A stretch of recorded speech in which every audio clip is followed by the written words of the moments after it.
ॐ नारायणः परं ब्रह्म सर्वकारणकारणं प्रपद्ये वेङ्कटेशाख्यं तदेव कवचं मम सहस्रशीर्षा पुरुषो वेङ्कटेशः प्राणं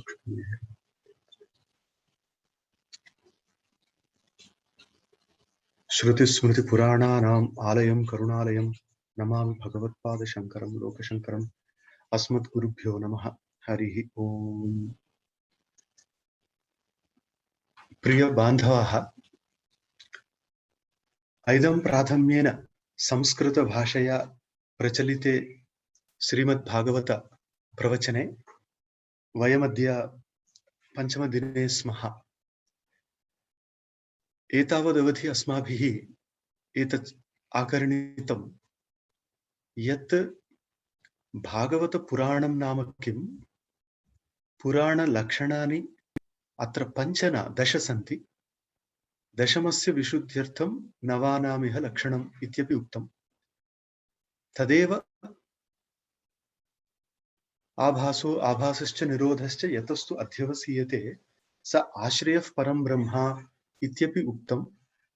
तर्हि अस्माभिः सर्वैरपि जगतः सृष्टिस्थितिसंहारकारणं, जगतः आश्रयः, जगदाभासकारणं तदेकं ब्रह्मतत्त्वं साक्षात्कर्तव्यम्।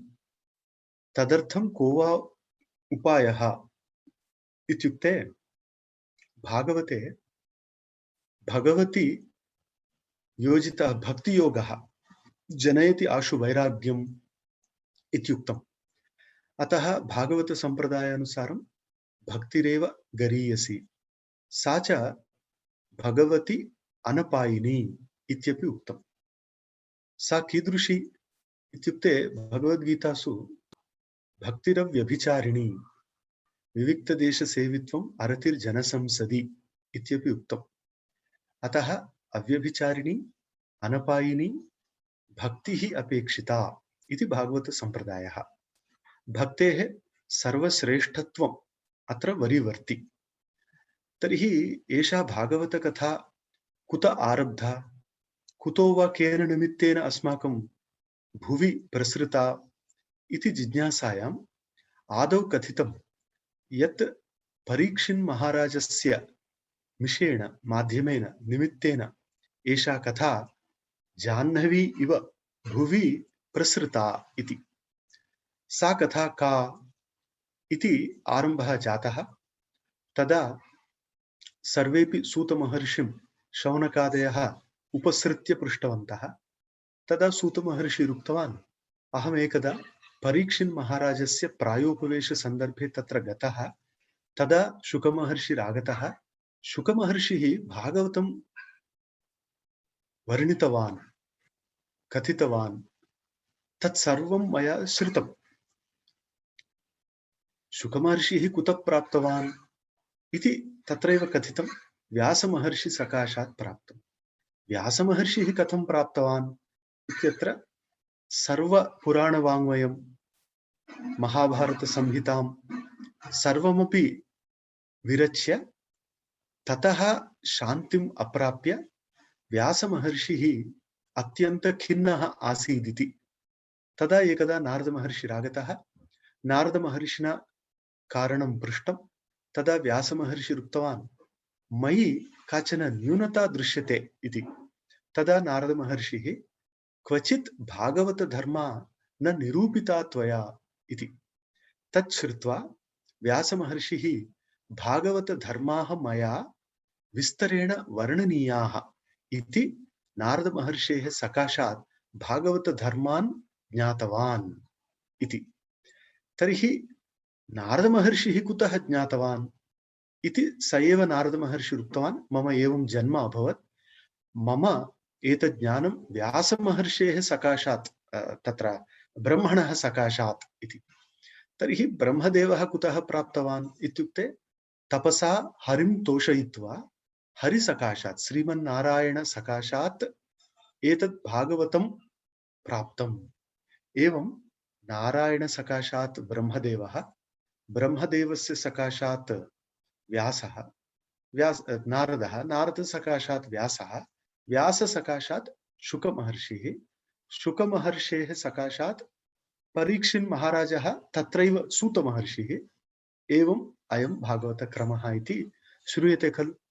तर्हि एतदुक्त्वा विदुरः कौरवसभायाम् एवम् अपमाननं प्राप्य तपः कर्तुं गतः, एवं तीर्थयात्रां कर्तुं प्रस्थितस्य तस्य पुनः मध्ये एवं विदुरस्य मेलनं जातं। तदा विदुरः कथितवान् उद्धवस्य कथासन्दर्भे किं किं जातं द्वारकायाम् इति। तदनन्तरं विदुर-मैत्रेय-संवादः जातः। तस्मिन् सन्दर्भे सृष्टि प्रलय अवतार निरूपणं कृतं। तद् अवतार निरूपणे कपिलावतारः इति एकः। तर्हि मनोः चतस्रः कन्यकाः जज्ञिरे इति अग्रे आगच्छति। तत्र एका कन्यका देवहूति इति। तदा कपिलः इति देवहूत्याः पुत्रः, कर्दमः इति पतिः। तर्हि कर्दम देवहूत्योः पुत्ररूपेण जातः कपिलमहर्षिः। एषा कथा तृतीयस्कन्धे एव कपिलाख्यानरूपेण आगच्छति। सः देवहूत्यां कर्दमात् जातः। स च स्वयं श्रीमन्नारायणः कपिलः इति। सः सम्पूर्णं विश्वं नारायणमयमेव पश्यन् सर्वत्र निर्विण्णहृदयः, अर्थात् वैराग्यं प्राप्य केवलं ज्ञानमेव जीवनस्य परमम् इति मत्वा सः जीवति स्म। तदा तस्य देवहूतेश्च यः संवादो जातः तस्य वर्णनम् अग्रे भवति। एवं हि तत्र दर्श्यते, तस्यां बहुतिथे काले भगवान् मधुसूदनः कार्दमं वीर्यमापन्नः जज्ञे अरणिः, अरणेः दारु अग्निरिव इति। तर्हि एवम् उच्यते,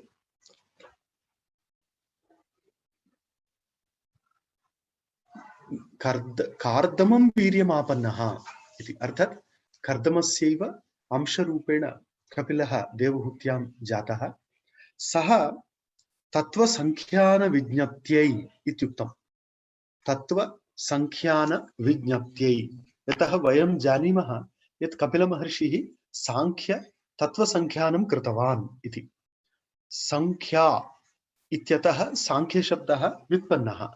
संख्या इत्युक्ते साधारणतया नम्बर् इति। प्रथमवारं कपिलः सम्पूर्णजगतः तत्त्वानां संख्यां दत्तवान्। यथा 25 इति, 24 वदन्ति, 25 इति ईश्वरेण सह। तत्र 25 तत्त्वानां निरूपकः कपिलः, अत एव तस्य नाम 25 तत्त्वज्ञः इति। संख्या इति वस्तुतः सर्वे चिन्तयन्ति नम्बर्, परन्तु संस्कृतभाषायां सम् इति एकीभावः, एकत्र। संख्या, ख्या इति ज्ञानं, चक्षुख्या, ख्या इति ज्ञानं। संख्या इत्युक्ते यथार्थज्ञानं, तत्त्वज्ञानं। ततः आगतं साङ्ख्यम्। अर्थात् किम्? यथार्थज्ञानम् आश्रित्य प्रवृत्तम् इति साङ्ख्यदर्शनं। साङ्ख्यदर्शनं किं वदति इति अत्र भागवते पदे पदे वर्ण्यते। पदे पदे साङ्ख्यस्य वर्णनं, योगस्य वर्णनं, कर्मणां वर्णनं, धर्माणां वर्णनं, वैराग्यस्य वर्णनम्, एतदेव निधिरूपेण तिष्ठति अत्र भागवते। अतः तत्त्वसङ्ख्यानविज्ञप्त्यै इति।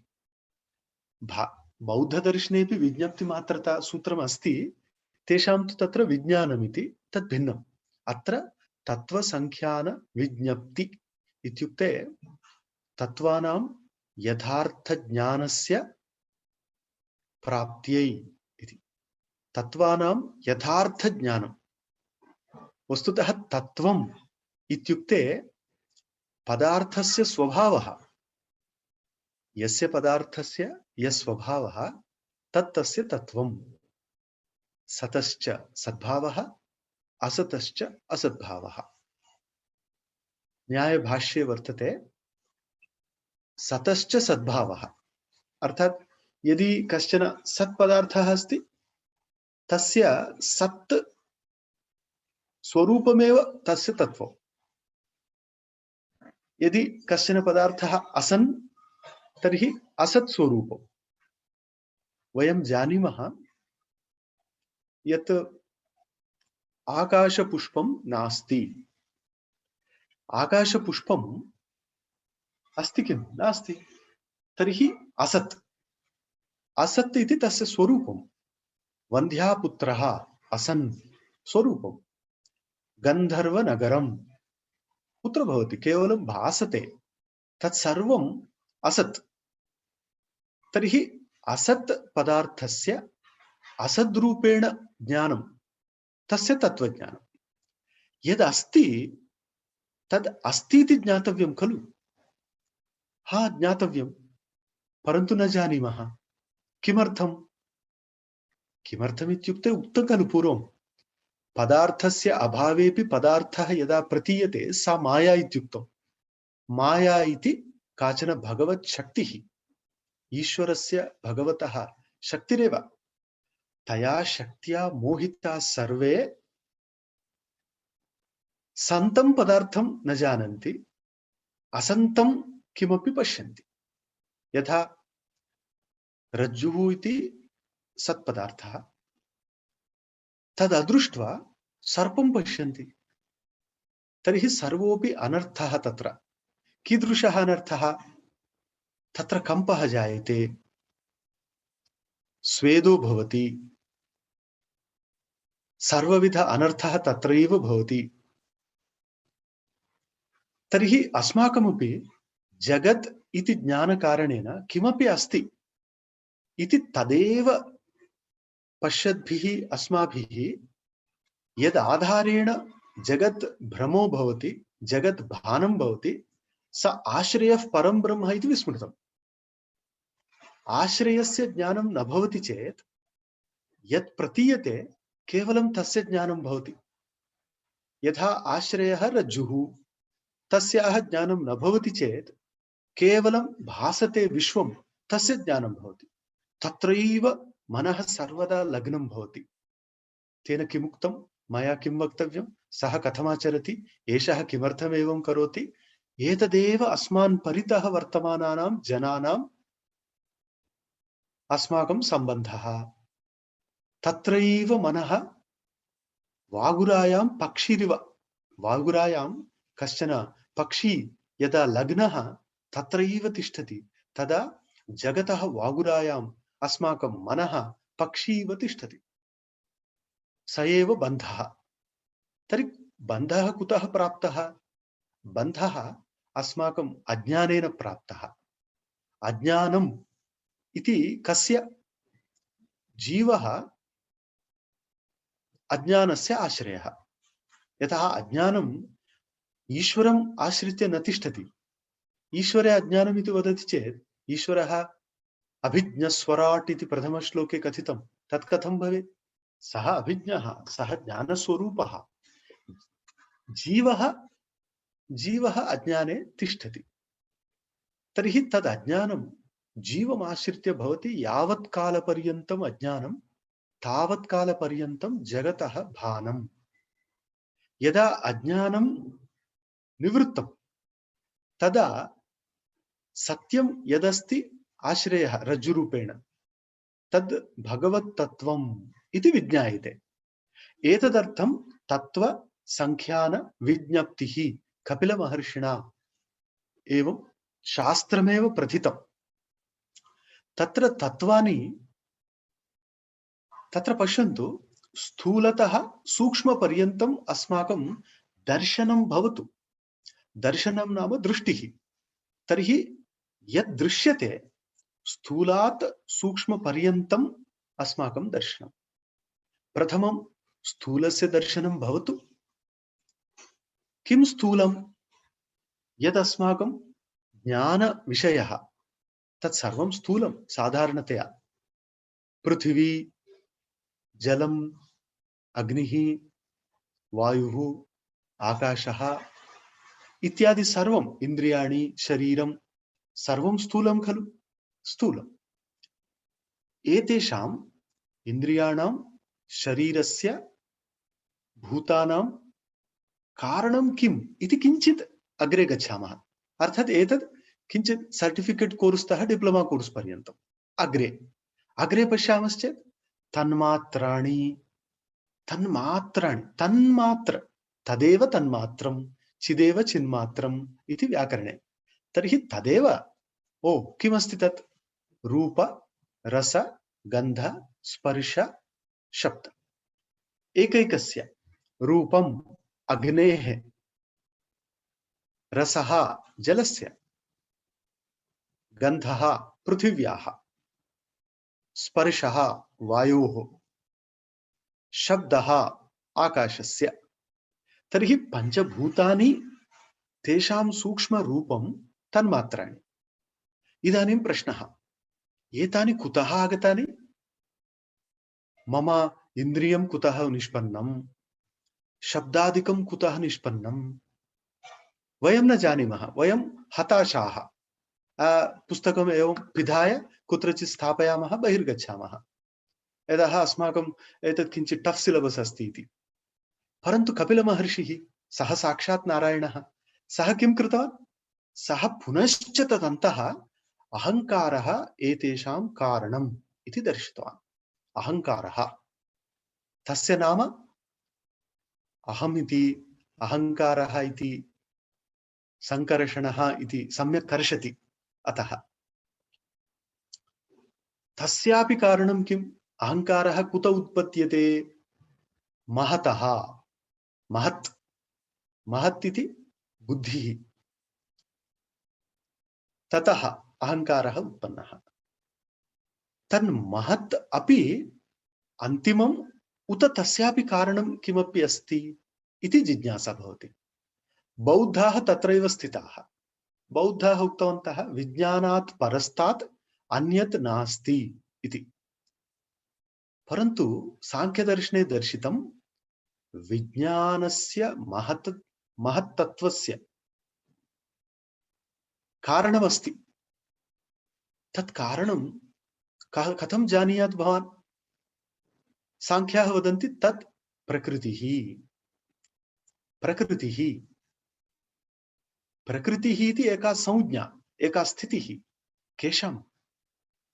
सत्वं, रजः, तमः इति त्रयः गुणाः। तेषां गुणानां साम्यावस्था एषा प्रकृतिः। वाचस्पतिमिश्राः कथयन्ति तत्त्वविशारदी ग्रन्थे, सत्व रजस्तमसां साम्यावस्था प्रकृतिः। सत्वम् इति किम्? सत्वम् इति एकः गुणः। अच्छा, किं करोति? सत्वगुणः लघु प्रकाशकं, तस्य स्वरूपम्। अर्थात् लाघवस्य कारणं, प्रकाशस्य कारणं सत्वगुणः। यत्र सत्वगुणो भवति तत्र शरीरे लाघवं, लघुत्वं, बुद्धौ लाघवं, मनसि लाघवं, सर्वत्र लघुता, लाइट भवति सत्वगुणः। पुनः किं भवति? सत्वगुणस्य कारणेन प्रकाशो भवति, ज्ञानं भवति।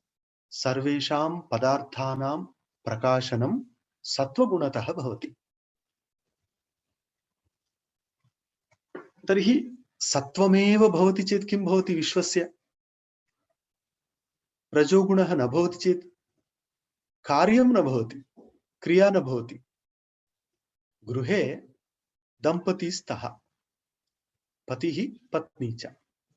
पतिः सर्वदा गृहं त्यक्त्वा सर्वस्य जगतः नॉलेज प्राप्तुं प्रयत्नं करोति। पेपर पठति, टीवी पश्यति, इंटरनेशनल अफेयर्स चिन्तयति, इंटर्नल अफेयर्स विस्मरति।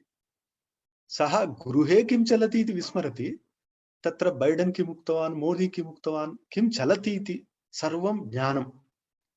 यदि पत्नी अपि तथा पेपर् स्वीकृत्य टीवी पुरतः उपविष्टा चेत् आदिनं पतिरिव, तर्हि सत्वं भवति, परन्तु रजो गुणः नास्ति, तर्हि स्वयं पाकः कथं, भोजनं कथं, अपरकार्याणि कथम्? अतः सत्वं न, रजो गुणः अपेक्षितः। अतः बहुषु गृहेषु किञ्चित् पत्नी स्ट्रांग भवति, तर्हि रजो गुणः सम्यक् तिष्ठति। केषुचित् गृहेषु पत्न्याः तमो गुणः, तेन कारणेन स्वयं किञ्चित् पतिमहोदयेनैव सत्वगुणः, रजोगुणः, तमोगुणः सर्वेपि गुणाः प्राप्तव्याः भवन्ति। अतः एव सांख्यदर्शने वदति, सांख्यकारिकासु, पुरुषः निर्गुणः, प्रकृतिः स्त्री सगुणा, सर्वे गुणाः स्त्रीषु भवन्ति, पुरुषः निर्गुणः इति, गुणरहितः इति एक व्यङ्ग्यं वदति सः, परन्तु तद् सत्यमेव बहुषु गृहेषु एवं पश्यामः। तर्हि सत्वगुणः अपेक्षितः, रजोगुणः अपेक्षितः, परन्तु कार्याने यदि वयं पश्यामः, एक्सेलरेटर् भवति वेगेन गन्तुम्, अनन्तरं तत् डैरेक्षन् दातुं गेर् अपि भवेत्, परन्तु यदि ब्रेक् न भवति चेत्, ब्रेक् आवश्यकं खलु, ब्रेक् न भवति चेत् वेगेन गत्वा कुत्रापि घट्टनं करोति, तद् अरे घट्टनस्य कारणम् एक्सेलरेटर् इति निष्कासयामः, तर्हि वेग एव न भवति। तर्हि वेगार्थम् एक्सेलरेटर् अपेक्षितं, परन्तु तस्य निग्रहार्थं ब्रेक् अपेक्षितं, तस्य नियन्त्रणार्थं गेर् अपेक्षितं। तथा अत्रापि सत्वगुणः, रजोगुणः, तमोगुणः जगतः चालनार्थम् अपेक्षिताः इति कपिलमहर्षिः ज्ञात्वा तत्त्वसंख्यानं दत्तवान्।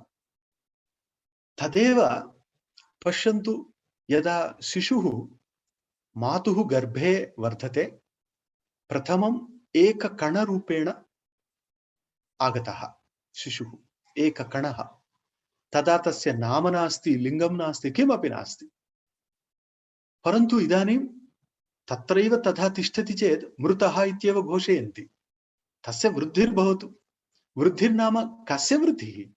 कणानां वृद्धिः, कणानां वृद्धिः, एक ज़ैगोट्तः कणानां वृद्धिर्भवति, भवति चेत् कणाः वृद्धिं गत्वा गत्वा गत्वा गत्वा गत्वा गत्वा एक पिण्डं भवति, एक कणः इदानीं पिण्डं भवति, अनन्तरं शिशुर्भवति, अनन्तरं 34 सप्ताहानन्तरं कदापि बहिर्निर्गच्छति। एतत् समये कणानां वृद्धिर्भवतु इति रजोगुणः, परन्तु आवश्यकरीत्या वृद्धिर्भवतु इति तमोगुणः, कंट्रोल। एवं कृत्वा एक नियन्त्रणमस्ति। एतत् सर्वं नियन्त्रणं यस्मात् सः भगवान् नारायणः, स एव सर्वं नियन्त्रयति, नियमयति, पालयति, स एव सर्वं एकस्यां दिशि नयति। अतः सः न्यायो नेता समीरणः इति विष्णुसहस्रनाम स्तोत्रे किमुक्तं तत्र? नेता कुत्र कुत्र नयति? अरे गर्भस्थ शिशुं वृद्धिं पर्यन्तं नयति, एकं लघु बीजं वृक्षपर्यन्तं नयति, एकं सर्वं जगदेव एवं नयति। अतः नेता स एव सर्वेषां भौतिकम्, आध्यात्मिकम्, आदिदैविकं सर्वमपि विकासं करोति। समीरणः, समीरणः, समीरणः इति वायुः, परन्तु समीरणः अर्थात् सम्यक् प्रेरयिता इति भगवान् नारायणः।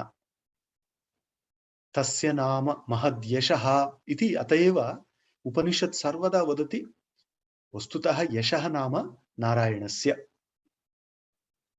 आनन्दो नाम स एव। तदेतत् सर्वं कपिलमहर्षिः साधु प्रतिपादयति।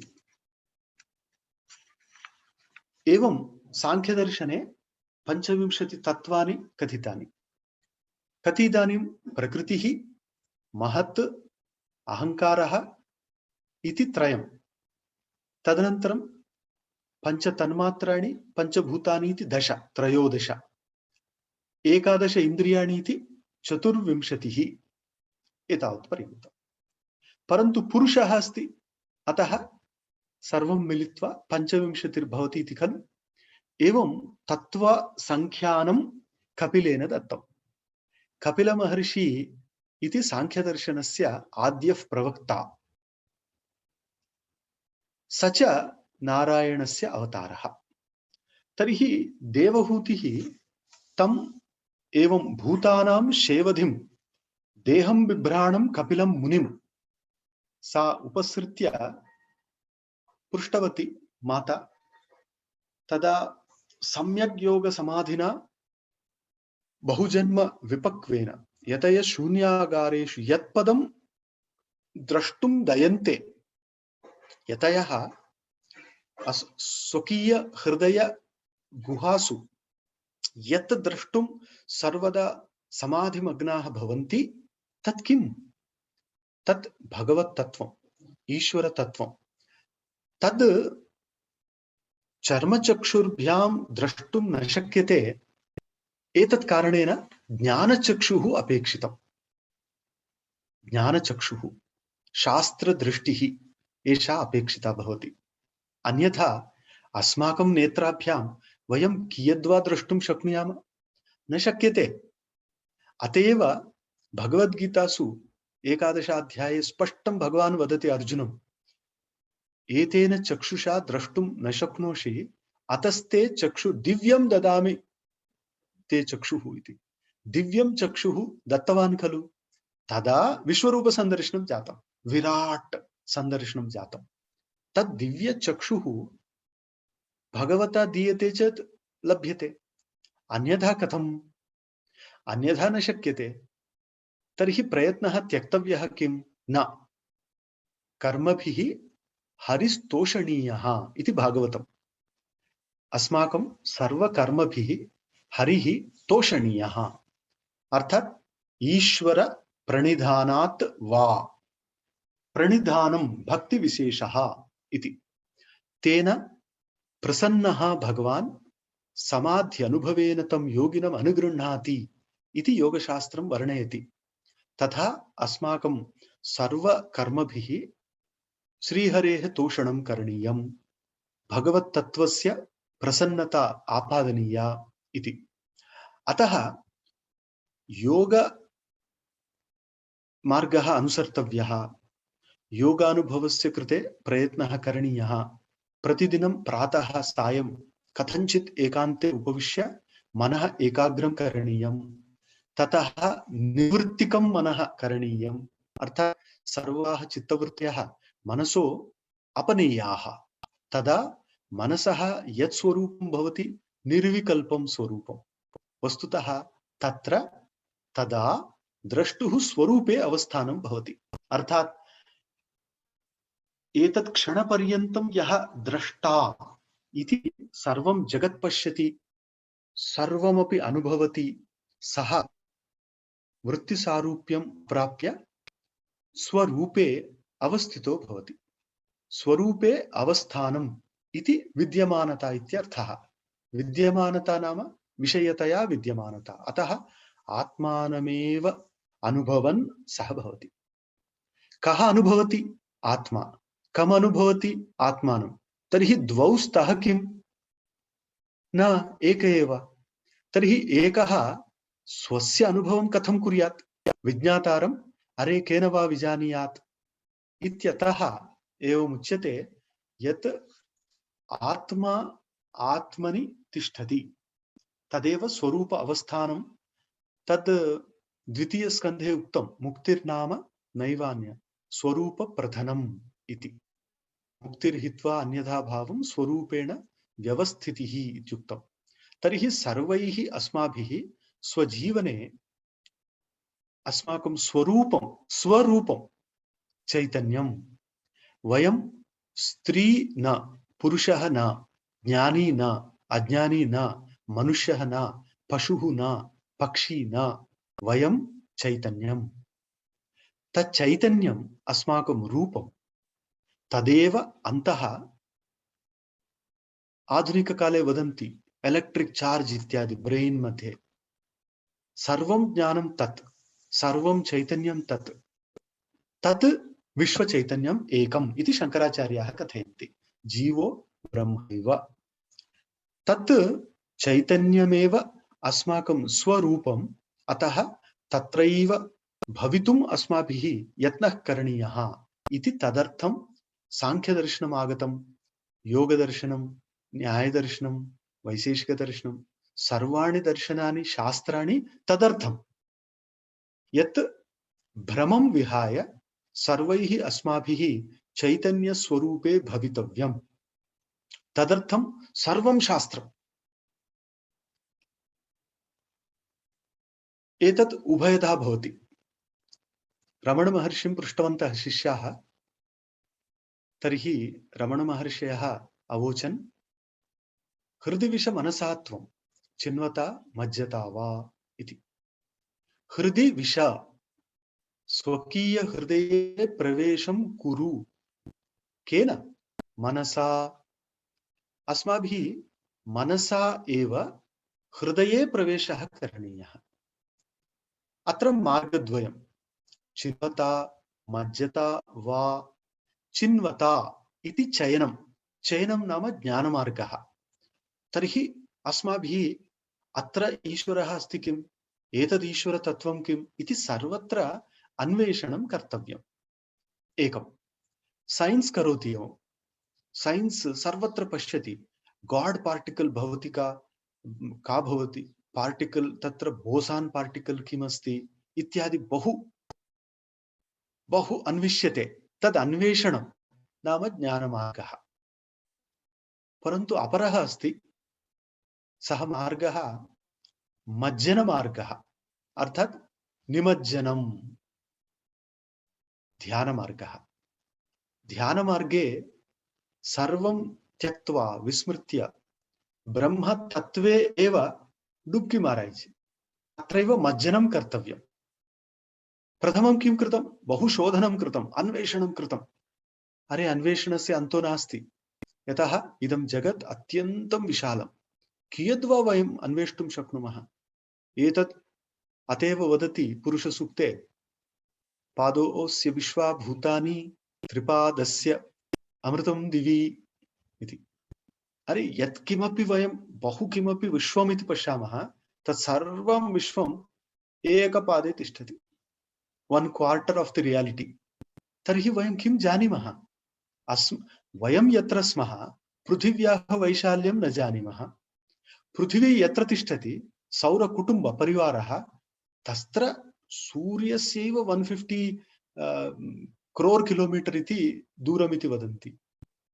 यत्र गैलेक्सी मध्ये वयं स्मः, तन्मध्ये गन्तुं 24,000 कान्तिवर्षाणि, गैलेक्सी अन्तं पर्यन्तं गन्तुं 1,00,000 कान्ति प्रकाशवर्षाणि अपेक्षितानि।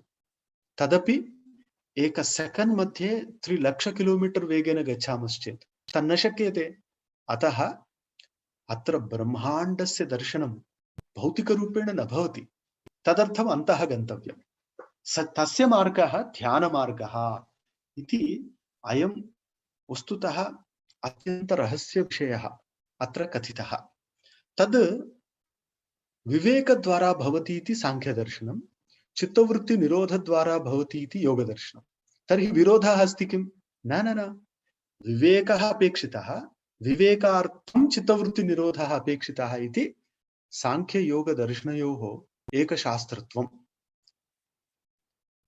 विवेकः अपेक्षितः। कयोः विवेकः?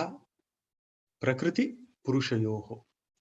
प्रकृतिः जडा अस्वतन्त्रा इति दर्शनं, पुरुषः स्वतन्त्रः निर्गुणः इति दर्शनं।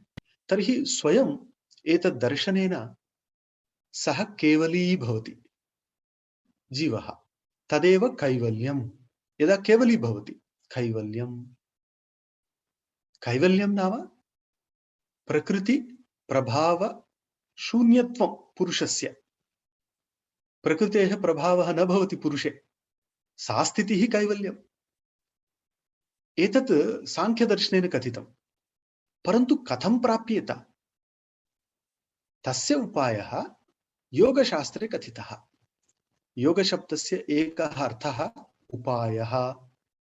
योग इति अमरकोशे उपायः इत्यस्मिन् अर्थेपि भवति। अतः योगः नाम उपायः। कस्य कृते? विवेकस्य कृते। विवेकः कस्य कृते? कैवल्यस्य कृते। अतः यदि वयं कैवल्याचा चान्दणाला भुकेला चकोर इति वयं वदामः, तर्हि कैवल्यस्य चान्दणी ज्योत्स्ना कथं प्राप्येत? वदति विवेकतः। विवेकः कथं प्राप्येत? तदर्थं चित्तवृत्तिनिरोधः। तर्हि चित्तवृत्तिनिरोधः यदा अभ्यस्यते, अग्रे गत्वा अस्माकं ऋतं भरा तत्र प्रज्ञा इति प्रज्ञा भवति। तदनन्तरम् अस्माकं विवेकख्यातिर्भूत्वा कैवल्यं भवति इति अयं क्रमः साङ्ख्ययोगदर्शनयोः कथितः। अतः द्वे अपि शास्त्रे एकमेव शास्त्रं। साङ्ख्ययोगौ पृथक् बालाः प्रवदन्ति, न पण्डिताः। साङ्ख्यं भिन्नं, योगः भिन्नः इति केवलम् अव्युत्पन्न मानसाः वदन्ति। ये केचित् शास्त्र व्युत्पत्तिं प्राप्नुवन्ति, तेषाम् एतादृशं ज्ञानं भवति यत् साङ्ख्यं योगश्च न भिन्नौ, एकमेव शास्त्रमिति। तथा शास्त्रद्वयं। पुनः न्यायवैशेषिक दर्शनद्वयमपि किं बोधयति? एतस्य जगतः स्वरूपम्, आत्मनः स्वरूपं, मोक्षस्वरूपं तदेव। परन्तु तत् परमाणुद्वारा सृष्टिः इत्युक्त्वा सर्वं चालयति। एवं तद्दर्शनम्। एवं स्वीयं वाक्यं ऋतं कर्तुम् अवतीर्णोऽसि मे गृहे इति। यदा कपिलस्य अवतारो जातः, तदा देवहूतिर्वदति, एवं वाक्यं सत्यं कर्तुं मम गृहे अवतीर्णः नारायणस्य अंशरूपेण गृहेषु जातो ग्राम्याणां यस्वानां पक्षपोषकः इत्यपि उक्त्वा कपिलमहर्षेः तत्र स्तुतिर्भवति। एतन्मे जन्मनः लोके अस्मिन् मुमुक्षूणां दुराशयात् असंख्यानाय तत्त्वानां सम्मताय आत्मदर्शने इति एष आत्मपथः। कपिलमहर्षिणा दर्शितः मार्गः आत्ममार्गः।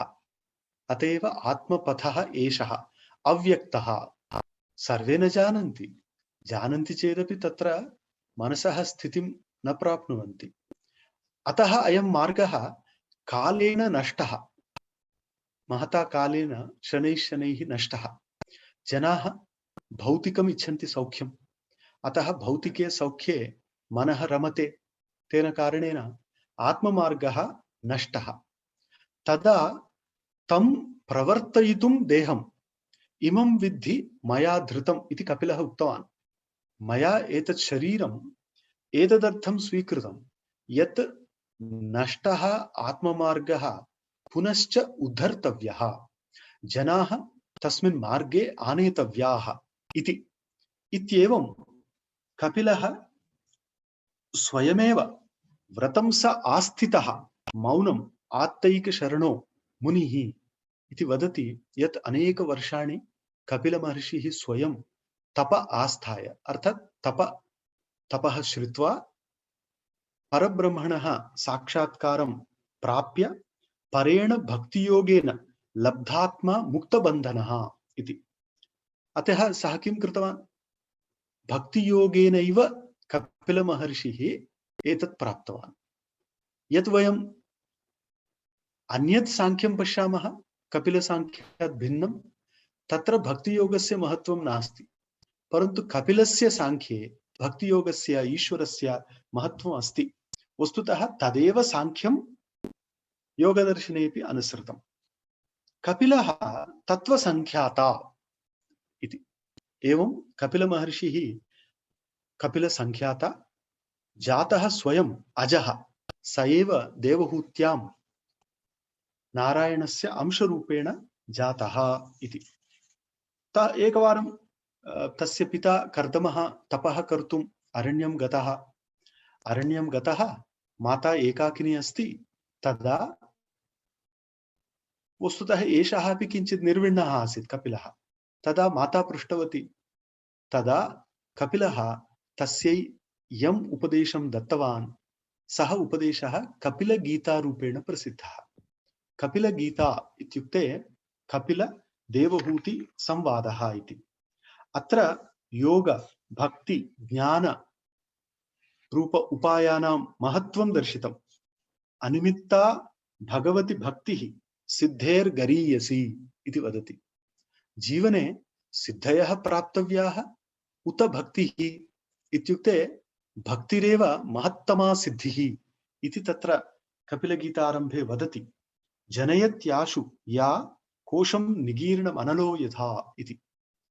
यत्र कापूस् इति वदामः, कार्पासस्य समूहे अग्निः क्षिप्यते चेत् सर्वं दहति, तथा भक्तिः अन्यत् सर्वं निष्कास्य भगवत् समीपं नयति इति उक्तम्। ज्ञानवैराग्ययुक्तेन भक्तियोगेन योगिनः क्षेमाय पादमूलं मे प्रविशन्ति अकुतो भयम्।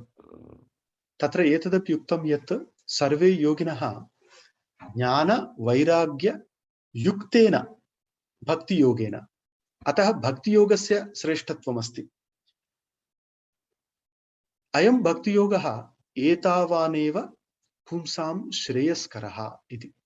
भक्तियोग एव सर्वेषां जीवानां कृते निःश्रेयसकरः, तेन निःश्रेयस उदयः भवति इत्युक्तम्। तीव्रेण भक्तियोगेन मनो मयि अर्पितं स्थिरम्। यदि तीव्रा भक्तिर्भवति, उत्कटा भक्तिर्भवति अस्माकं मनसि, तर्हि तेन वयं भगवत् सन्निधिम् अनुभवामः इति भक्तियोगः दर्शितः। तस्मिन् क्रमे पुनः ज्ञानस्य स्वरूपं, लीलास्वरूपं, अवतारस्वरूपं एवं पराभिध्यानेन कर्तृत्वं प्रकृतेः पुमान् कर्मसु क्रियमाणेषु गुणैः आत्मनि मन्यते इति एकं रहस्यम् उक्तम्। एतदेव ब्रह्मसूत्रेऽपि पराभिध्यानात् तु तिरोहितं ततो ह्यस्य बन्धविपर्ययौ इति सूत्रे भगवान् वेदव्यासः कथयति। तदेव अत्रापि दत्तं यत् अस्माकं पर अभिध्यानं भवति चेत् अस्माकं मनः ईश्वर समीपं न गच्छति। एतदेव पर अभिध्यानम् इति। पराभिध्यानेन कर्तृत्वं प्रकृतेः पुमान् कर्मसु क्रियमाणेषु स्वात्मनि मन्यते।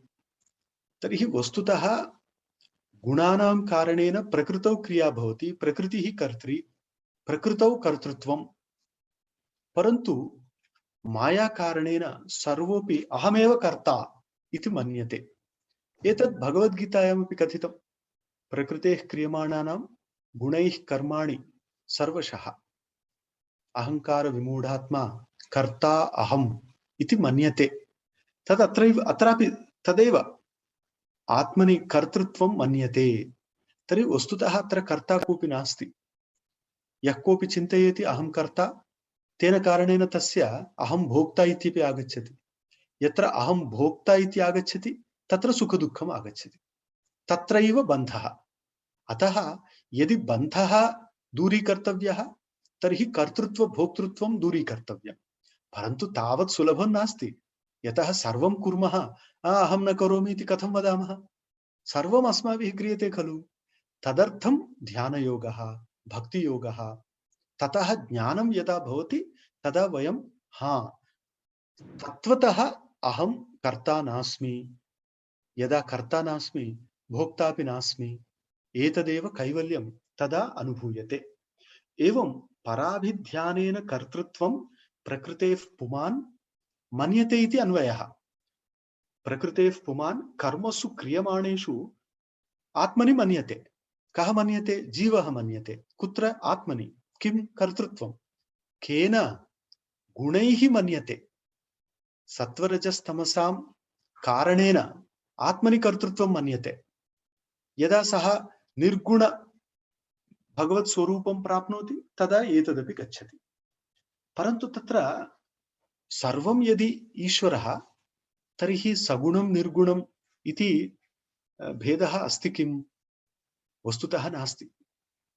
तदेव वदति यत् तत् त्रिगुणम् अव्यक्तं नित्यं सदसदात्मकं प्रधानं प्रकृतं प्रकृतिं प्राहुः अविशेषं विशेषवत्। वस्तुतः तदेव एकं प्रकृतिः इति अव्यक्तं, तत् त्रिगुणात्मकं। ततः परः यः पुरुषः सः निर्गुणः। अतः सांख्यदर्शनेपि सगुणं निर्गुणम् उभयं स्वीकर्तव्यं भवति। केचन वदन्ति केवलं सगुणं, केचन वदन्ति केवलं निर्गुणं। तथा तु न भवति, यतः सांख्यदर्शने एव उभयं दत्तम्। एतावानेव संख्यातो ब्रह्मणः सगुणस्य हि सन्निवेशो मया प्रोक्तो यः कालः पंचविंशकः इति। तर्हि यत् विराट स्वरूपं दर्शितं तत् वस्तुतः भगवतः सगुण स्वरूपम्। तत्र पंचविंशतिकः अर्थात् पंचविंशत् संख्याकः कालः। अतः सर्वं यत् व्यक्तमस्ति विश्वं तत् भगवतः सगुण स्वरूपम्।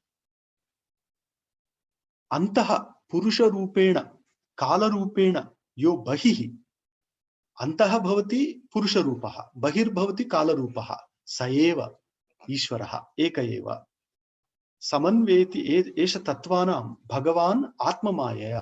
तर्हि एकः भगवान् आत्ममाया कारणेन अन्तः भवति पुरुषरूपेण, बहिर्भवति कालरूपेण।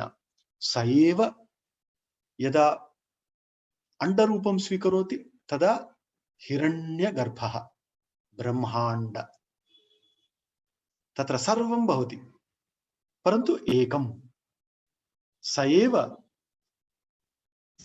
अग्रे सः पुरुषः यदाहुर्वासुदेवाख्यं चित्तं तन्महदात्मकम्। एवं क्रमेण कपिलमहर्षिः प्रकृति महत् अहंकार तन्मात्र इंद्रिय पंचभूत इति एतानि तत्त्वानि सम्यक् कथयति।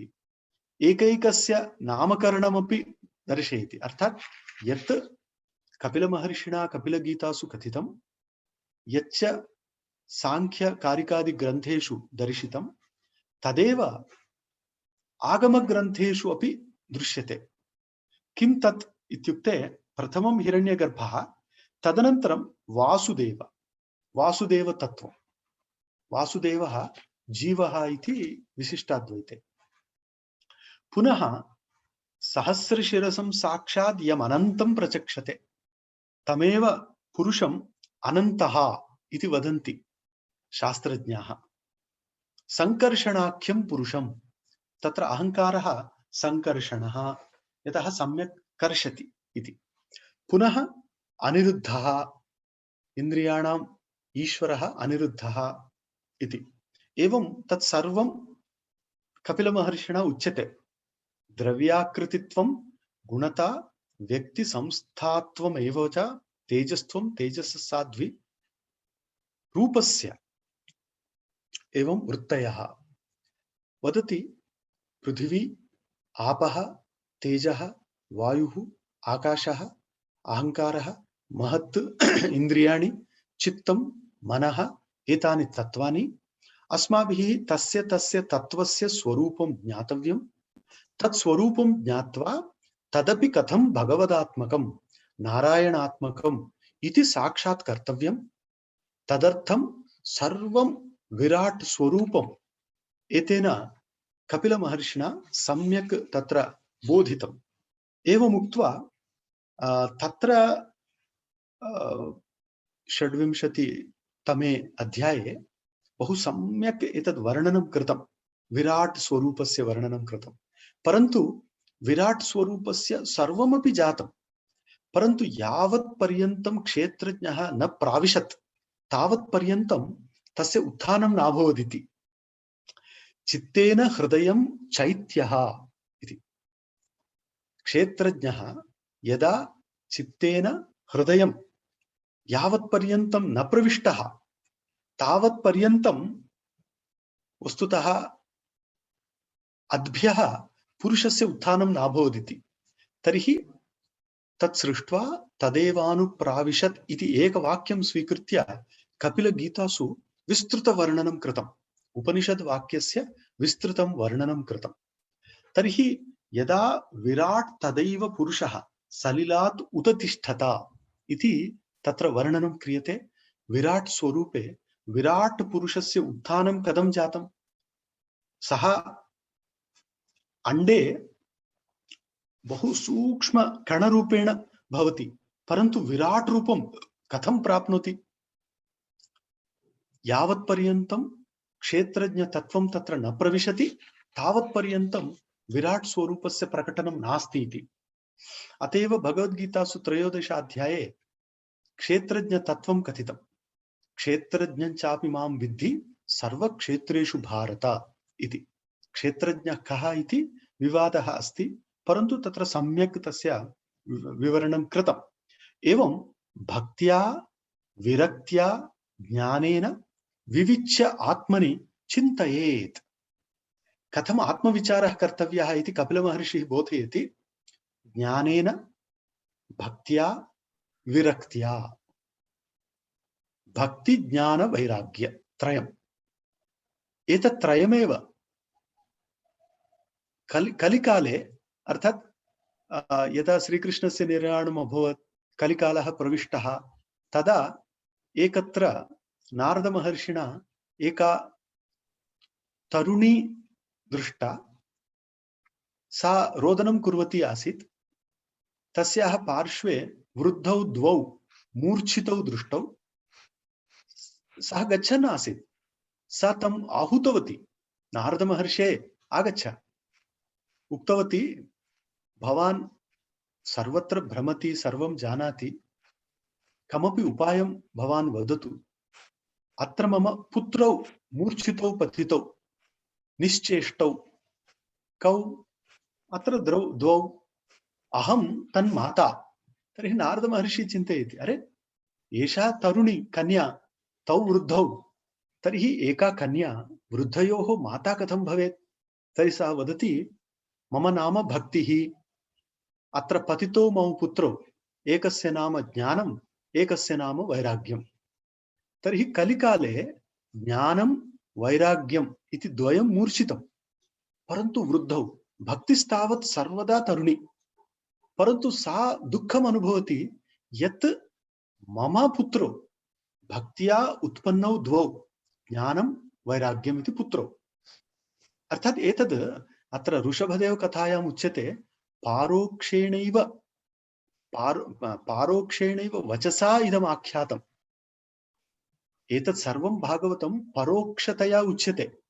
अतः एका कथा साक्षात् भवति, तत्त्वं पृष्ठतः गच्छति। तन्न गृह्णीमः तर्हि केवल कथाज्ञानेन अस्माकं तावान् लाभो न भवति। एवं भक्तिरेव सर्वत्र गरीयसी इति अत्र उच्यते। अतः भक्त्या विरक्त्या ज्ञानेन विविच्य आत्मनि चिन्तयेत्। एतत् त्रयं स्वीकृत्य आत्मनि विवेकः प्राप्तव्यः इति। विवेकज्ञानं प्राप्तं चेत् सः मुक्तः। एवं वस्तुतः यः पुरुषः चैतन्यं, सः केवलं सत्त्वरजस्तमसां कारणेन कर्तृत्वम् अभिमन्यते। कर्तृत्वकारणेन भोक्तृत्वं पश्यति आत्मनि, तेन कारणेन जगति बद्धो भवति। तस्य मोक्षस्तावत् गुणानां पृथक्करणम्। अतएव भगवद्गीतासु किमुच्यते? वदति, वेदाः इति त्रैगुण्यविषया वेदाः। त्रैगुण्यविषयाः, यतः वेदेषु कर्मकाण्डादिकं यदुच्यते तत्सर्वं कामनां स्वीकृत्य, यस्य यादृशी कामना तस्य तादृशं कर्म, सत्वरजस्तमस्। तर्हि त्रैगुण्यविषया वेदा निस्त्रैगुण्यो भव अर्जुन। भगवद्गीतासु भगवता एतदेव उपदिष्टं, निस्त्रैगुण्यो भव, अर्थात् निर्गुणो भव इत्युक्तं तत्र।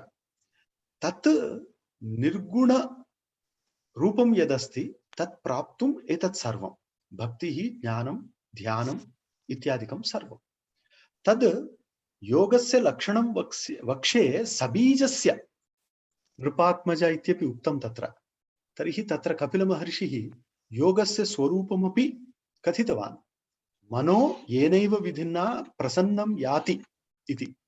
मनः प्रसन्नं कथं भवेत् तदर्थं योगप्रकारः कपिलगीतासु विस्तृतेन वर्णितः। पुनः वदति अहं निर्गुणः परन्तु गुणाः माम् आश्रित्य भवन्ति, अर्थात् माया मदाश्रया, परन्तु केवलं मायां दृष्ट्वा मोहिता भवन्ति। तेन कारणेन जनानां दुःखं कष्टं सर्वं भवति। तदा देवहूतिः तं पृच्छति यत् भक्तियोगस्य मार्गं ममाख्याहि इति। तदा भक्तियोगस्य स्वरूपमपि स्पष्टं कथयति। मनोगतिरविच्छिन्ना यथा गंगाम्भसः इति। गंगायाः अम्भः यथा भिन्न भिन्ना भवति तथा मनोगतिः अविच्छिन्ना भवति। एवं भक्तियोगः सम्यक् अनुष्ठितश्चेत् यथा ज्ञानेश्वर महोदयेन हरिपाठ आरंभे उक्तं चारिः मुक्ति साधियेल्या इति। सालोक्य सामीप्य सारूप्य सायुज्य इति चतुर्विधा मुक्तिः प्राप्यते इति।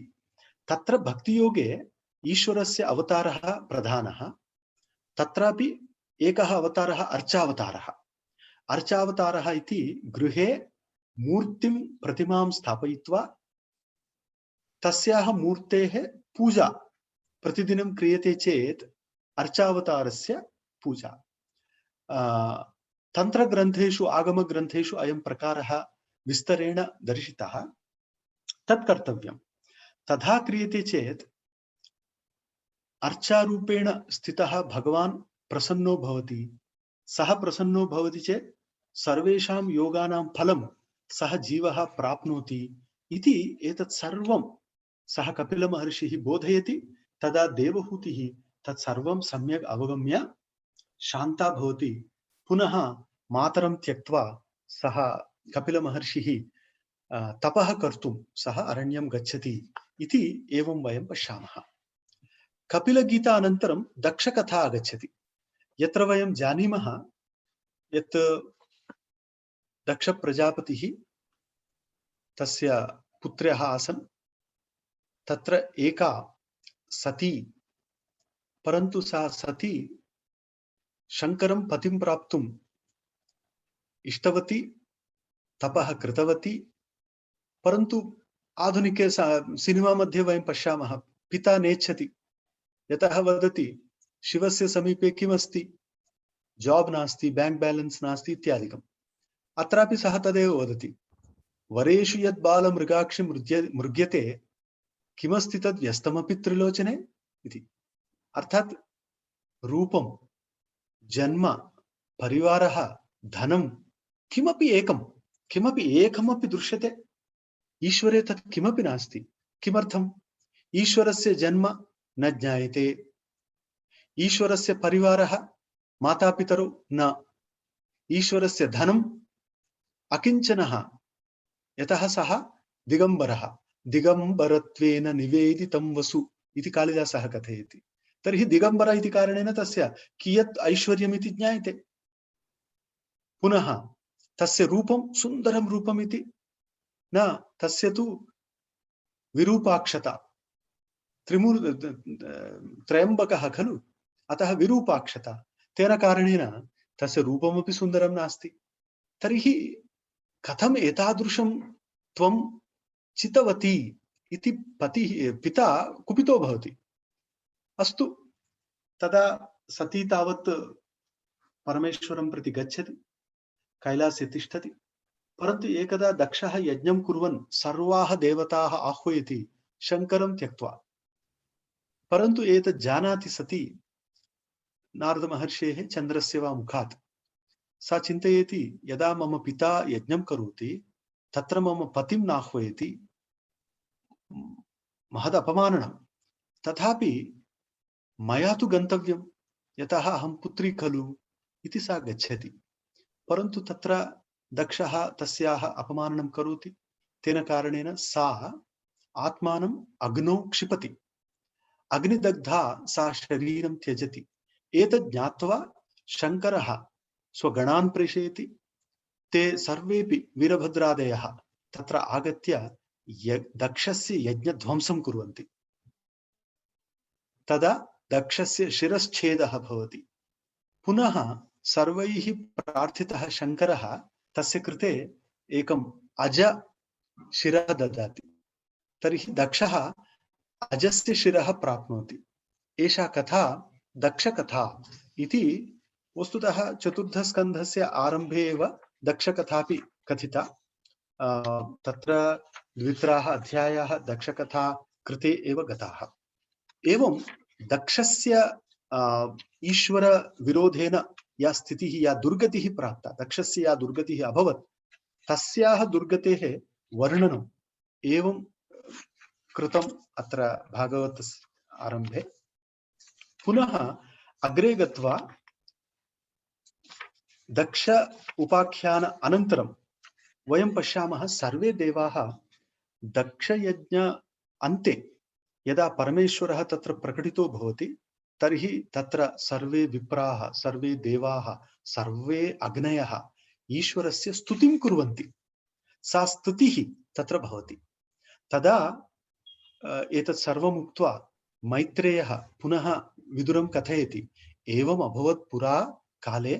तदा तत्र ईश्वरः उक्तवान्, अहम् एकः ईश्वरः, अहमेव ब्रह्मा, अहमेव रुद्रः, अहमेव विष्णुः, अहं जगतः कारणम्, आत्मा ईश्वरः उपद्रष्टा, अहमेव स्वयं दृक् अविशेषतः, सर्वेषाम् अन्तः वर्तमानं चैतन्यम् अहमेव, अहम् आत्ममायां समाविश्य गुणमयीं द्विज, अहं गुणमयीं आत्ममायां समाविश्य सृजन् रक्षन् हरन् विश्वं दध्रे, अहमेव सर्वं विश्वं सृजामि रक्षामि हरामि च। मम नामत्रयं भवति, ब्रह्मा विष्णुः महेश्वरः इति ममैव नाम इति। एतत् सर्वं सर्वैः ज्ञातव्यम् इति वदति। एतदनन्तरम् अर्थात् दक्ष उपाख्यान अनन्तरम् इदानीं ध्रुवस्य कथा। वयं जानीमः, ध्रुवः 5 वर्षीयः बालकः। सः पितुः अंके उपवेष्टुम् इच्छति, परन्तु तदा तस्य अपरा माता वदति, तव तावत् भाग्यं नास्ति यत् त्वमपि पितुरङ्के उपवेष्टुम् अर्हसि, भाग्यं प्रथमं सम्पादय इति किञ्चित् परुषवाक्यं वदति। तदा ध्रुवः खिन्नः तस्मिन् वयसि मातरं प्रति गत्वा दुःखं निवेदयति। तदा तस्य माता, अस्माकम् उपायः नास्ति, यतः एषा मम स्थितिः अत्र अन्तःपुरे, अतः त्वम् एकं कार्यं कुरु, यत्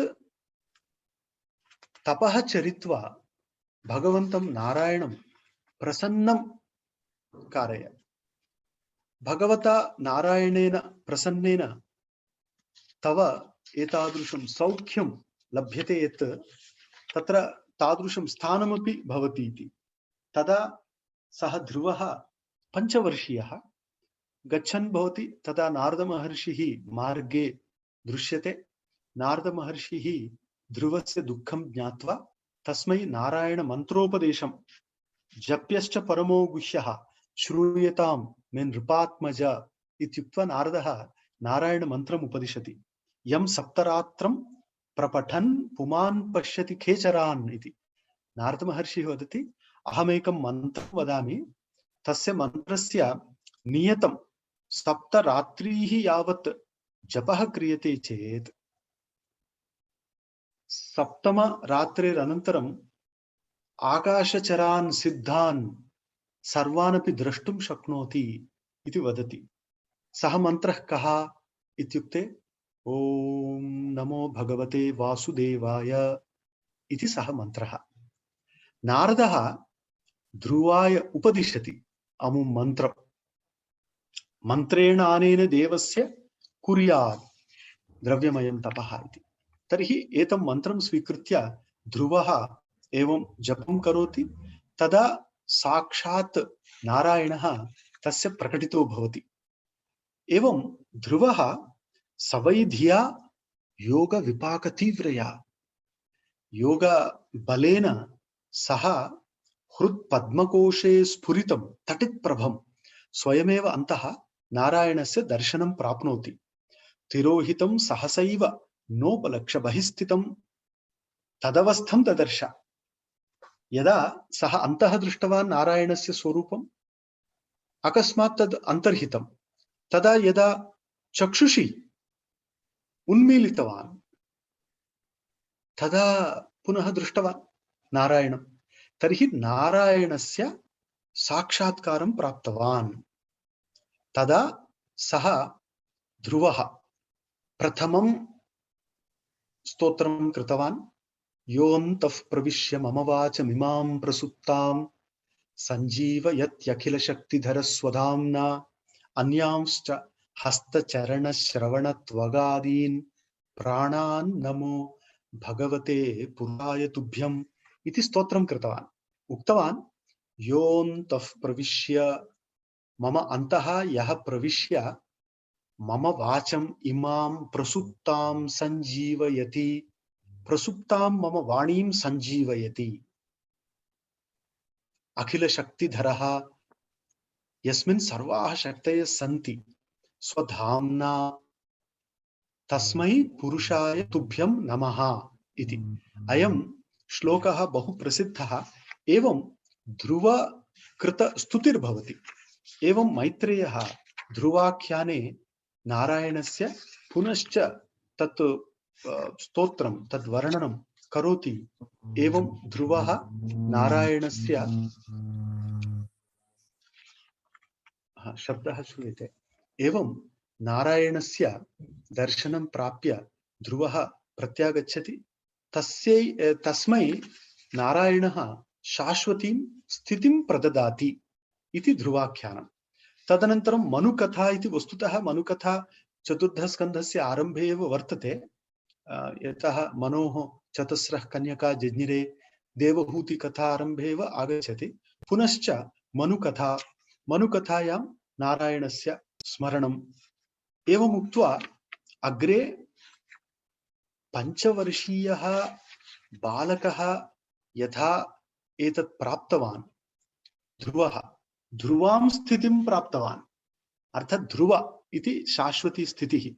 सः उत्तानपादपुत्रः ध्रुवः इति ध्रुवाख्यानम् एतद् वर्णितम्। एतद् नारदस्य मुखात् सः ध्रुवः प्राप्तवान्। तदा ज्योतिषां चक्रमाहितं सः नक्षत्रगणे स्थिरं स्थानं प्राप्तवान् इति। एवम् उक्त्वा तदनन्तरम् उत्कलस्य, वेनस्य, पृथुमहाराजस्य आख्यानानि अपि दर्शितानि। उत्कलः इति, इदानीम् उत्कल इति ओरिस्सा, परन्तु उत्कलः इति ध्रुवस्य, उत्कलः पुत्रः, ध्रुवस्य पुत्रः उत्कलः इति। तस्य वस्तुतः सः अत्यन्तं विरक्तः, स जन्मना प्रशान्तात्मा इति उत्कलस्य वर्णनमस्ति। जन्मनैव यथा ऋषभदेवः, यथा शुकब्रह्म, तथा उत्कलः अपि जन्मनैव प्रशान्तात्मा, निस्सङ्गः, समदर्शनः। सः ध्रुवस्य पुत्रः खलु, अतः सर्वेपि गुणाः आगताः। तर्हि सर्वत्र नारायणं दृष्टवान् सः, अतः सः राज्ये किमपि मनः न कृतवान्। सः जडवत्, उन्मत्तवत्, अवधूतवत् भवति स्म। तर्हि जनाः तं त्यक्तवन्तः इति। तर्हि अग्रे पुनः वेनः आगतः, परन्तु वेनः दुर्मार्गपरः आसीत्। तदनन्तरं वेनस्य शरीरात् पृथु महाराजस्य उत्पत्तिं कृतवन्तः ऋषयः सर्वे। अतः वैन्यः सः पृथु महाराजः इति। स एव पृथिवीम् एतां विपुलां कृतवान्, समीकरणं कृतवान्। अतः एतस्याः भूमेः नाम पृथिवी। किमर्थं? पृथु महाराजेन एवं कृता इति एतस्याः नाम पृथिवी इति। एवं क्रमेण ध्रुवस्य ध्रुवपुत्रस्य उत्कलस्य तत्रैव वेनस्य वेनपुत्रस्य वैन्यस्य अर्थात पृथुमहाराजस्य आख्यानं संक्षेपेण कथितं। तदनन्तरं धर्माः कथिताः। धर्मः आचरितः पुंसां वाङ् मनः काय वृत्तिभिः इति। यदि धर्मः सम्यक् अस्माभिरनुष्ठीयते जीवने तर्हि वयं शोकम् उल्लङ्घ्य गन्तुं शक्नुमः इति उक्तम्। एवमुक्त्वा धर्माणां कथा प्रसंगे पृथुमहाराजस्य धर्माचरणेन कीदृशी गतिरभवत्, पृथुमहाराजस्य यशः कीदृशम् इति पृथु पुनः अर्चि इत्यादीनां कथा अपि कथिताः। तर्हि अत्र प्रसंगे पृथुमहाराजस्य कथा, तत्रैव प्रसंगे अर्चिः इति तस्य कथा उक्त्वा तत्र नारायणस्य पुनश्च स्वरूपम् एवं खादति। परन्तु पृथुमहाराजः ख्यापितः गुणकर्मभिः इति। स्वगुणेन स्वकर्मभिश्च सर्वत्र कीर्तिं प्राप्तवान्। तादृशः आसीत् पृथुमहाराजः। सः ब्राह्मणप्रमुखान् वर्णान् भृत्य अमात्य पुरोधसः पौरान् जानपदान् श्रेणीः प्रकृतिः समपूजयत् इति। एकस्य राजस्य अर्थात् महाराजस्य कीदृशी प्रवृत्तिर्भवतु इति अत्र वर्णनं कृतं। यत् सर्वत्र सः समदर्शनः आसीत्, सर्वेषां पूजनं कृतवान्, स एव पृथिवीं दुग्ध्वा सर्वां सम्पदं प्राप्तवान् इति। एवं मैत्रेयः पृथुमहाराजस्य स्तुतिं करोति। तदा तत्र प्रसंगे पृथुमहाराजस्य पृथिव्याः द्वयोः संवादं कथयति। यत् पृथिवी किमर्थं सर्वां सम्पदं न ददाति इति कोपेन पृथुमहाराजः कुपितो भवति। तर्हि यदा सः कोपं दर्शयति पृथिव्याः विषये, पृथिवी कथयति, एवं वस्तुतः बहवः योगाः दर्शिताः अभ्यस्ताश्च, परन्तु आधुनिके काले कलियुगे एते सर्वे सर्वविध धर्मान् नाचरन्ति, योगं न कुर्वन्ति। तेन कारणेन अहं सर्वां सम्पदं दातुम् अशक्ता इति। तदा पृथुमहाराजस्य आदेशेन पृथिव्याः दोहनं क्रियते।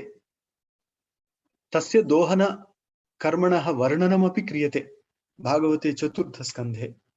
सैव पृथुमहाराजः सर्वविध दोहनं कृत्वा कारयित्वा सर्वां सम्पदं प्राप्तवान् इति वयं पश्यामः पृथुमहाराजस्य आख्यान सन्दर्भे। एवं कृत्वा पृथुमहाराज दोहनं, ततः सर्वविध सम्पत्तेः प्राप्तिः इति एतत् सर्वं चतुर्थस्कन्धे एव सम्यक् वर्ण्यते। तदा विविध धर्मापि कथ्यन्ते। तदा सनत्कुमारकृत उपदेशोपि भवति यत् गृहस्थाश्रमः अपि अत्युत्तमः।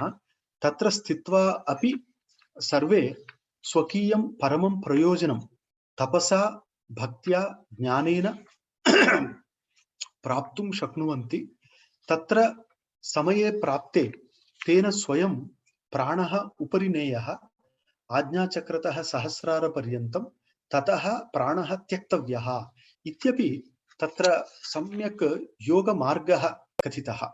तस्मिन् प्रसंगे रुद्रस्य गीता इति आगच्छति। रुद्रगीता इति अर्थात् रुद्रः साक्षात् भगवन्तं नारायणं स्तौति, स्तवनं करोति नारायणस्य। तदा नारदमहर्षिः पुरञ्जनोपाख्यानमपि कथयति। पुरा कश्चन आसीत् पुरञ्जनः इति। सः एकत्र बहिः एकं नगरं दृष्टवान्। तत्र एका महिला आगच्छन्ती आसीत्। तस्याः पृष्ठतः महान् सर्पः आसीत्। पार्श्वेपि स्त्रियौ आस्ताम्। पुरतः अपि एकः वृद्धः चलति स्म।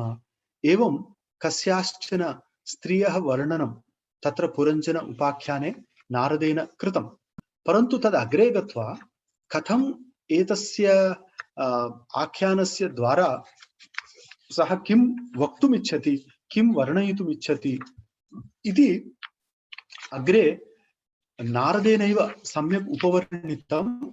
एतद् पुरञ्जन उपाख्यानस्य रहस्यम् इति नारदेन उक्तम्। यतः सर्वमपि यथा पुरुषमात्मानम् एकम् आदर्शचक्षुषोः द्विधा भूतं तथेक्षेत तथैव अन्तरम् आवयोः इति तत्र एकम् आगच्छति। बरिष्मन् एतद् अध्यात्मं पारोक्षेण प्रदर्शितम् इति। तर्हि तत्र एका कथा व्यक्ता भवति, परन्तु तद् रहस्यम् अन्तः निगूढं भवति। तत् पुरञ्जन उपाख्याने नारदमहर्षिणा दर्शितम्। एतदेव बर्हिष्मन् कथा इत्यपि तत्र वदति, या कन्या अस्ति सा कालकन्या, यः सर्पः सः एतादृश वस्तुतः एकैकस्य स्वरूपं पुरञ्जन रहस्यम् इति नारदः चतुर्थस्कन्धे सम्यक् वर्णयति। एतस्य आख्यानस्य रहस्यं नाम शास्त्री नाम बुद्धिः, एकैकस्य स्वरूपम्। अनन्तरं इन्द्रियगणाः तत्र भवन्ति इति। एवं एकैक क्रमेण तस्य आख्यानस्य रहस्यं सः कथयति। तत्र अस्माकं सर्वेषामपि भ्रमः अध्यासः इति। अध्यासकारणेनैव अस्माकं सर्वत्रापि एकस्मिन् सति अपरस्य भानं भवति। सत्यं भगवान् अपरं जगत् इति एवं अध्यासः भवति। गुणानां कारणेन वयं तत्र कर्तृत्व भावनां कुर्मः। वस्तुतः कर्म इति अविद्याजन्यं। कर्मणां नाशो न भवति। कर्म इति दूरीकर्तव्यम्। अर्थे हि अविद्यमानेपि संसृतिर्न निवर्तते। सहसा लिंगरूपेण स्वप्ने विचरतो यथा इति स्वप्नमाया दृष्टान्त द्वारा एवं कथयति यत् अत्र वयं किमपि असति, अर्थात् तत्र किमपि सद्रूपेण नास्ति, तथापि तत् अस्ति इव पश्यामः। केन? मनसा इत्युक्ते अस्माकं मन एव तत्र कारणं। मनः इति लिङ्गं। तेन वयं स्वप्ने केवलं मनसा वयं बहुविधं पश्यामः, तथा बहिरपि जगत् मनसा पश्यामः। परन्तु एतत् कथं निवर्तेत इत्युक्ते वासुदेवे भगवति भक्तियोगः समाहितः सद्रीचेन वैराग्यं ज्ञानञ्च जनयिष्यति इति। नारायणे यदि भक्तियोगः सम्यक् स्थापितः आहितः तर्हि अस्माकं मनसि सम्यक् ज्ञानं वैराग्यं भक्तियोग एव जनयति। यदि ईश्वरे भक्तिरस्ति अपरत्र अस्माकं वैराग्यं स्वयं भवति, ततः ज्ञानमपि भवति। अतः एतदेव वस्तुतः दर्शनं सम्पूर्णस्य जगतः। अद्यापि वाचस्पतयः तपोविद्या समाधिभिः पश्यन्तोपि न पश्यन्ति पश्यन्तं परमेश्वरम् इति। अर्थात् अद्यापि वाचस्पतयः तपोविद्या समाधिभिः तपः कुर्वन्ति, ज्ञानं कुर्वन्ति, समाधिं कुर्वन्ति, अनुभवन्ति, परन्तु पश्यन्तः अपि न पश्यन्ति। बहवः किं पश्यन्तं परमेश्वरं न पश्यन्ति। अरे, यः अन्तस्थित्वा सर्वं पश्यति सः परमेश्वरः इति न पश्यन्ति। एवं सर्वं कुर्वन्ति, परन्तु तस्य फलं न लभ्यते। अतः एवं भक्तियोगः सम्यक् अनुष्ठेयः, तेन ईश्वरः प्रसन्नो भवति चेत् अस्माकं दर्शनं भवति। कीदृशं दर्शनम् इत्युक्ते विश्वं तदात्मकं पश्यन् स्थिति उत्पत्ति अप्यया यतः भक्तिः कृष्णे यथा जीवेषु अकुण्ठ ज्ञानम् आत्मनि इति वदति। तर्हि तज्ज्ञानं लभ्यते भक्तियोगेन। किं ज्ञानम् इत्युक्ते सर्वमपि विश्वं नारायणात्मकं, नारायणमयं वासुदेवः सर्वम् इति। अस एव भगवद्गीतासु किमुच्यते? वासुदेवः सर्वमिति स महात्मा सुदुर्लभः इति। सर्वं वासुदेवः इति एक एव प्राप्नोति इति नारदमहर्षिः तत्र भागवतमुख्यः भगवान् नारदः हंसयोर्गतिं प्रदर्श्य। तर्हि परमहंसः हंसः इति पारोक्षेण वचसा सः एव तत्र दर्शितवान् इति चतुर्थस्कन्धे एतदुच्यते। अतः भगवान् न हि अन्तो यद्विभूतीनां सः अनन्तः इति गीयते। अनन्तः नारायणः। किमर्थम्? तस्य विभूतीनाम् अन्तः नास्ति, अन्तः नास्ति, अतः अनन्तः इति भगवतः एतद् रूपम् आविष्कृतम् इति सम्यक् तत्र उच्यते। पुनः तत्र एकवारं दक्षस्य कथा आगच्छति चेदपि स्वरूपमेव उच्यते। तज्जन्म तानि कर्माणि तदायुः तन्मनो वचः नृणां येन हि विश्वात्मा सेव्यते हरिरीश्वरः इति। तज्जन्म मनुष्य जन्म अस्ति चेत् केवलं शरीरं प्राप्तमिति जन्म नास्ति। तज्जन्म कदा येन हरिः ईश्वरः सेव्यते तज्जन्म। नारायणः सेवितश्चेत् जन्म जन्म, तत्कर्म कर्म, तदायुः आयुः अर्थात् सार्थकता, तद्वचः वचः। नृणां येन हि विश्वात्मा ईश्वरः सम्यक् कीर्त्यते, सेव्यते हरिरीश्वरः इति। अतः सर्वेषाम् अर्थात् जन्म कर्म आयुः मनः वचः इति पञ्चानामपि सार्थक्यं केन? नारायणस्य भजनेन, कीर्तनेन, स्मरणेन, सम्यक् तत्र स्थित्या। तदर्थं केचन गुणाः अस्माभिः प्राप्तव्याः। केते गुणाः? दया, सन्तोषः, शान्तिः। एतत् त्रयं। तेन मनः प्रसन्नं भवति। दयया सर्वभूतेषु सन्तुष्ट्या येन केनचित् इति वदति। सर्वभूतेषु दया, यत् प्राप्तं तेन सन्तोषः। सर्वेन्द्रिय उपशान्ति, सर्वेन्द्रिय उपशान्त्या इति। तर्हि सर्वेन्द्रियाणाम् उपरमः भवतु, उपरतिर्भवतु, तेन तुष्यति आशु जनार्दनः। तर्हि यदि भगवान् प्रसन्नः करणीयः तर्हि अयं सरलो मार्गः। दया, सन्तोषः, शान्तिः इति त्रयम् अस्माभिः सम्यक् अभ्यस्तव्यम् इति। एवं पञ्चवर्ष ध्रुवः प्राप्तवान्। एवं कपिलमहर्षिः उक्तवान्, पृथु महाराजः प्राप्तवान्।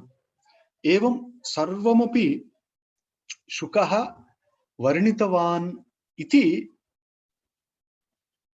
सूतेन उपवर्णितम्। तदा कौशारविणा उपवर्णितां क्षत्ता निशम्य अजितनाथ सत्कथां प्रवृद्ध भावो अश्रुकलाक्षो मुनेर्दधार मूर्ध्न्या चरणं हृदा हरेः इति वदति। तर्हि एतत् सर्वं श्रुत्वा महाराजः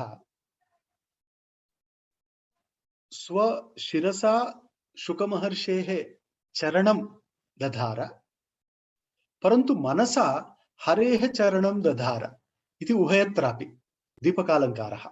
तर्हि एवं कृतवान् इति वर्णनम् अत्र एवं कृत्वा चतुर्थस्कन्धः समाप्यते। एवं पञ्चमे स्कन्धे ऋषभकथा भवति। वस्तुतः अत्यन्तविरक्तः शुकमहर्षि सदृशः एकः ऋषभदेवः आसीत्। तस्य यतः अत्र किं किं वर्णनीयं?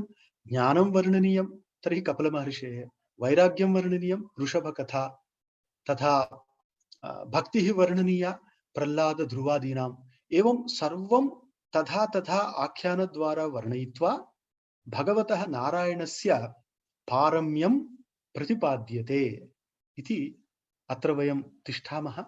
श्वः प्रभृति पुनः अग्रे कथा अनुवर्तते इति।